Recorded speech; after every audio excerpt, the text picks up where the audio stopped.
Fucking hell.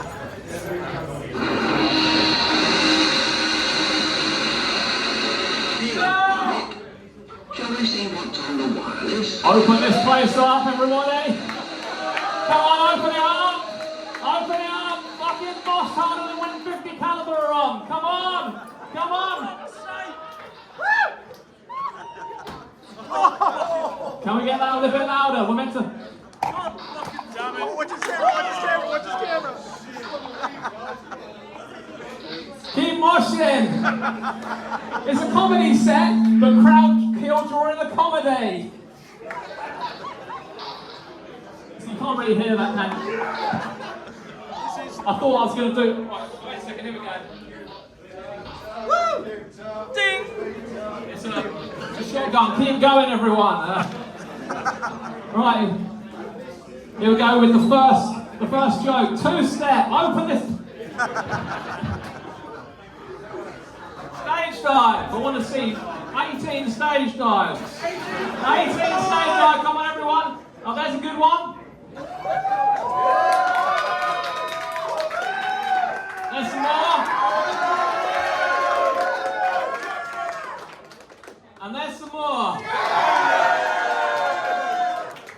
Monkey portraits.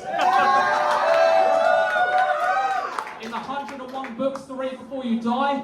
Also in the Richard and Judy book club. I just want to read a little bit from Monkey Portraits quickly. I began photographing monkeys and apes by accident.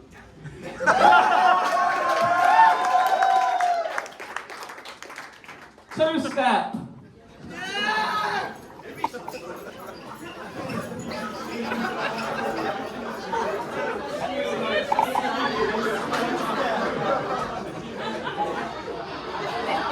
I paid £7 just for this, you know, thought I'd get a sound box. £7!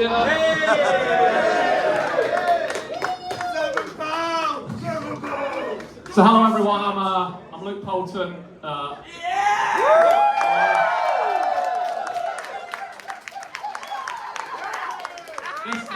This is ridiculous right now, like being here. But I am, I'm Luke Poulton. I grew up in Chelmsford, Essex. So in Essex, loud if loud stands for lonely and depressed. And I am autistic.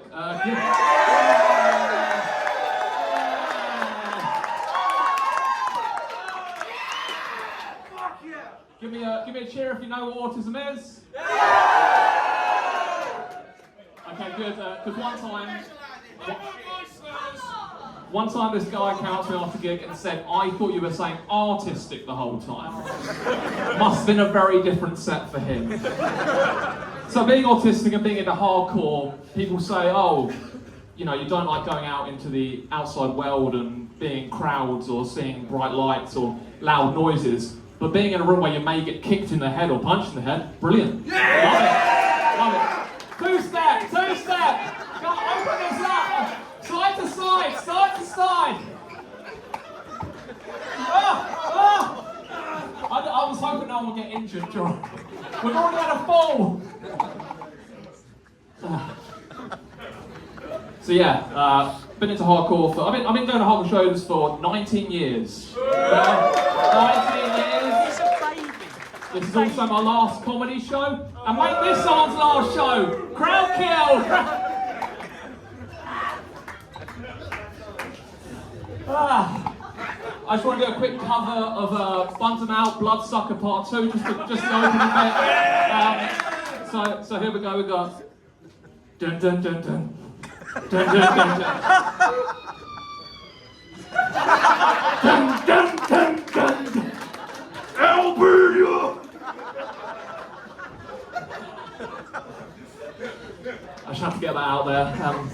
But yeah, we're going to shows for 19 years, and I just see a lot of young people starting up bands now, which is great. But since we've been going to hardcore shows since like 2007, 2008 was that weird time where bands would come on stage do an intro that had the most homophobic slur, and we'd all go, yeah, that's great. We'd all go mad for it, even if you were the LGBTQ. You'd be like, yes, allies, allies.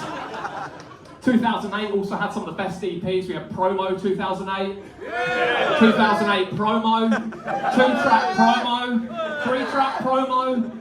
Brilliant. But 2005 has even brought us even more better stuff. Promo 2025. Does anyone listen to that? Yeah. Two-step, two.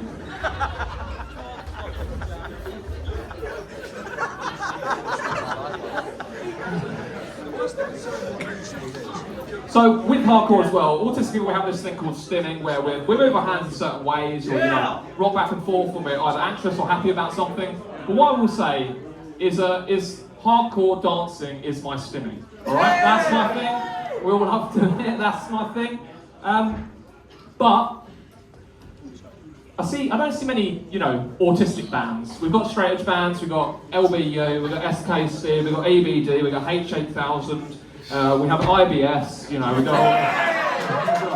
we got them all. But there's no autistic bands. I want to hear an autistic band come on stage and be like, oh yeah, this song's about being autistic and not loving trains. I want to see you all move to this. Yeah.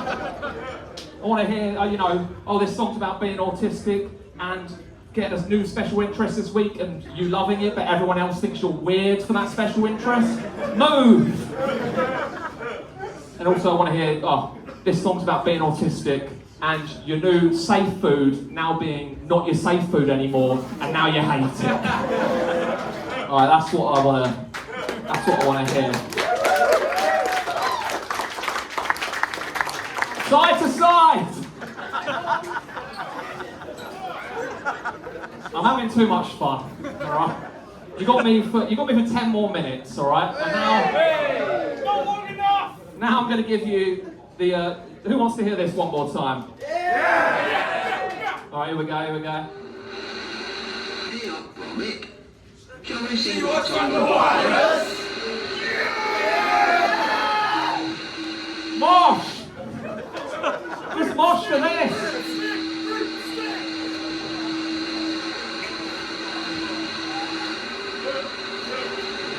Right, this next bit is for all my autistic people. Come on, mosh. If you're autistic, let's see you go.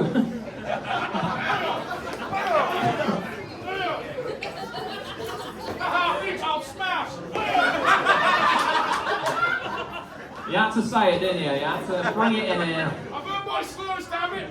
So when I was in Brighton recently, and because I have a little bit of a following online, but I just talk about Wallace and Gromit. That is my thing. I'm an influencer online, where I just influence people to watch Wallace and Gromit. That's my thing.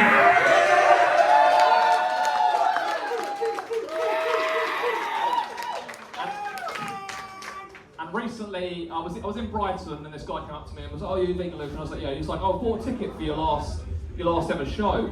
But when I bought the ticket, I then read the names, because I thought it was just a comedy show. I then read the names and realised that it wasn't a comedy show. Because, my favourite comedian, 50 calibre. 500 caliber! But, how many guitars we got tonight? 50 guitars. Calibers! But I don't know, is that person even here? No. No, he's not even here! He's not even here! He said it was going to be his first hardcore show. Take your top off! So this guy over here recently asked me to take my trousers off at the last show that he came to. So we know what you're here for. No one wants to see that either from me. That's not this kind of show. I know everyone else with their shirts off, but no one wants to see the 6-pack of 7-Up that I've been drinking under here. But yeah, I'm autistic, and I know you probably I'm not really, people think I'm making eye contact right now. I'm just looking at that building back there. I'm not looking actually at anyone, because I am not great at eye contact, and about 6 years ago, I did awesome workshops to help build my confidence. And on the first day, we had an icebreaker, but everyone was looking at the floor and introducing themselves to each other. So no one ever knew who each other was. And also there's a lot of my friends in their 20s and 30s that are also getting diagnosed with autism. They say, well, Luke, when you get diagnosed? And I say when I was 7 years old. And they look at me like they're very annoyed by that. Well, they don't look at me because we don't make eye contact. Two-step!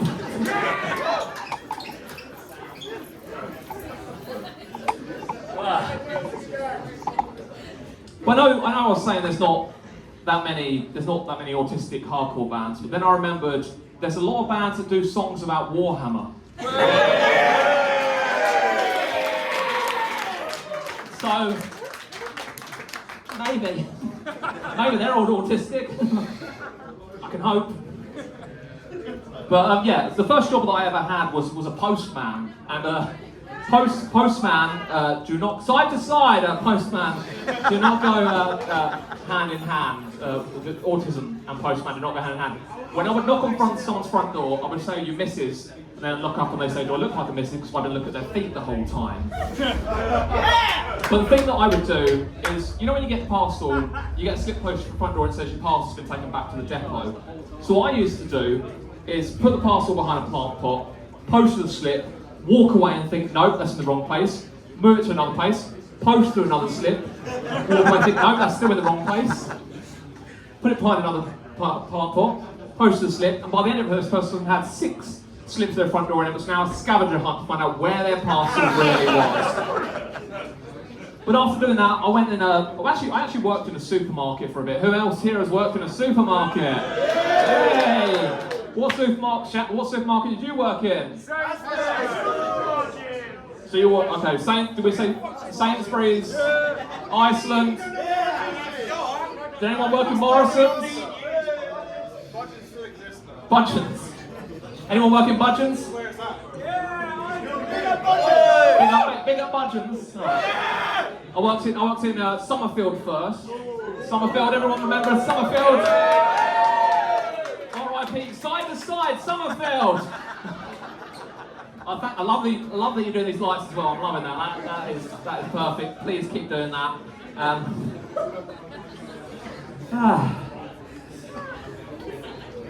I worked in Morrison's for 8 years. When I first started working there, they said, this is a 6-month contract. Yeah, 8 years it turned into. And when I first started working there, I didn't really know what a manager was. And one day this man comes up to me and he goes, can you empty the bins out? Can you go and fix up everything out the back? Can you bring out some stock? And I turn to him and go, it's all about you, isn't it? It's all about you. And I go home and tell my mum about this and she laughs about it. And then she phones him up and says, you've got a record that my son's autistic. And they're like, I didn't know, I just thought you had a bit of an attitude. But I started working in a law firm at one point, and when I first started working there, I didn't tell them I was autistic, and then about 2 months in, when I got the job, I was like, I'm autistic, and what they did is they sent me off for an IQ test, which I'm sure is pretty illegal now, especially at a law firm. Side to side! Just got to add those bits in. But what happened is, I got the thing back saying that I was autistic, but what my manager would do is he would shine a light in my face. And what autistic people do, we like to ask a lot of questions about things because we want to make sure we're getting that thing right. And in my probation meeting, my manager said to me that I asked too many questions. And then there was someone from HR on video conference, and they said to me, do you have any questions? And I said no. And then I turned to my manager and said, do I ask too many questions now, you little prick? Hey! Hey! Mosh! Mosh!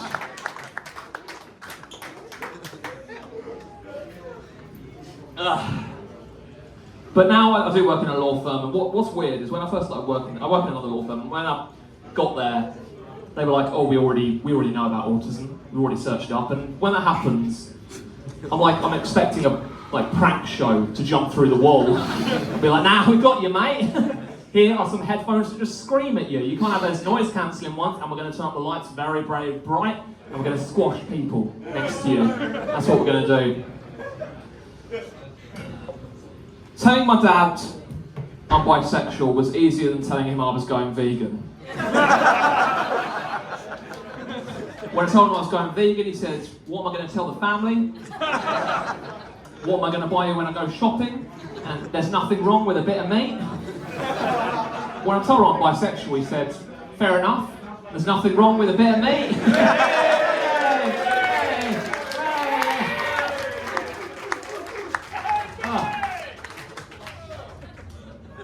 But in 1998, my mum took me to the cinema to see Spice World. Spice World, but telling my dad I'm bisexual, he said I couldn't tell, there were no signs. In 1998, my mum took me to the cinema to see Spice World. I don't think there was any straight boys at my school that were excited for Spice World, they were excited for Flubber. And I don't think there was any straight men in 1998 saying, oi lads, let's go and see Spice World this weekend. No, they were excited for Starship Troopers. Just a bit of film history for you there, because those films came out at the same time I took me to see Spice World. But in Spice World, what happens is that after the credits, the Spice Girls, they do an end credits scene, Spice Girls doing it long before Marvel, and they talk to the audience, they break the fourth wall and they talk to the audience, and they say, you two, stop snogging. And when you're in the cinema with your mum, and it's pretty empty, it's very awkward. But when they released the film on VHS, they still kept that scene on there.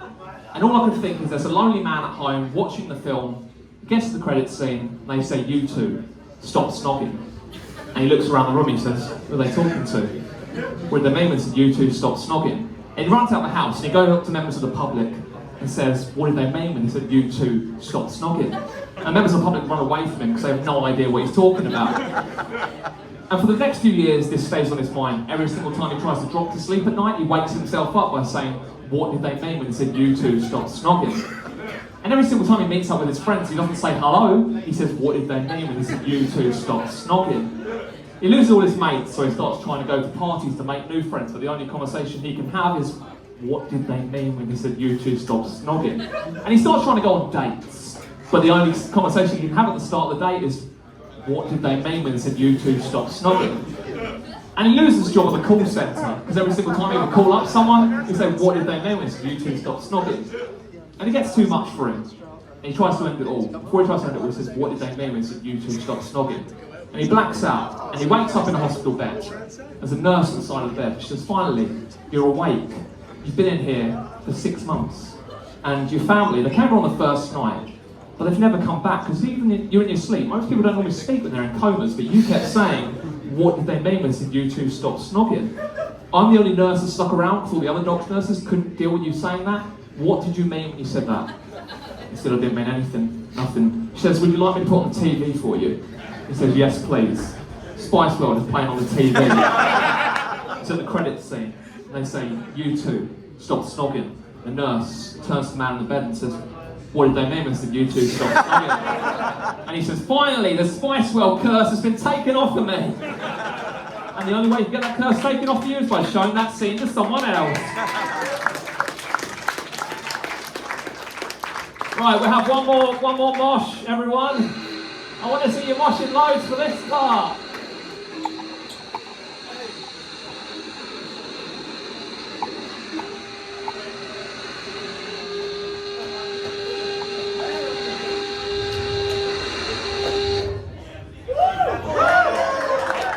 This has been my last ever set.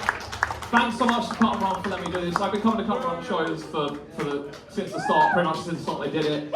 And honestly, this has been fucking wonderful. You have been all so lovely. Thank you so much. For the last ever gig, I've been in comedy for 9 years, and I needed to end it for my mental health. But honestly, thank you so much. Give it up for all the bands you've seen today, and just honestly, it's being on the same lineup with 50 Caliber was scary for me, because I'm like, oh, they've got to follow me, how can they do that? But you have made this so much fun. Thank you to everyone that supports me, thanks to everyone. I'm selling shirts over there, so come and grab one or a sticker or whatever. Just come and speak to me. Thank you very much, you've been wonderful. Have a great rest of your life.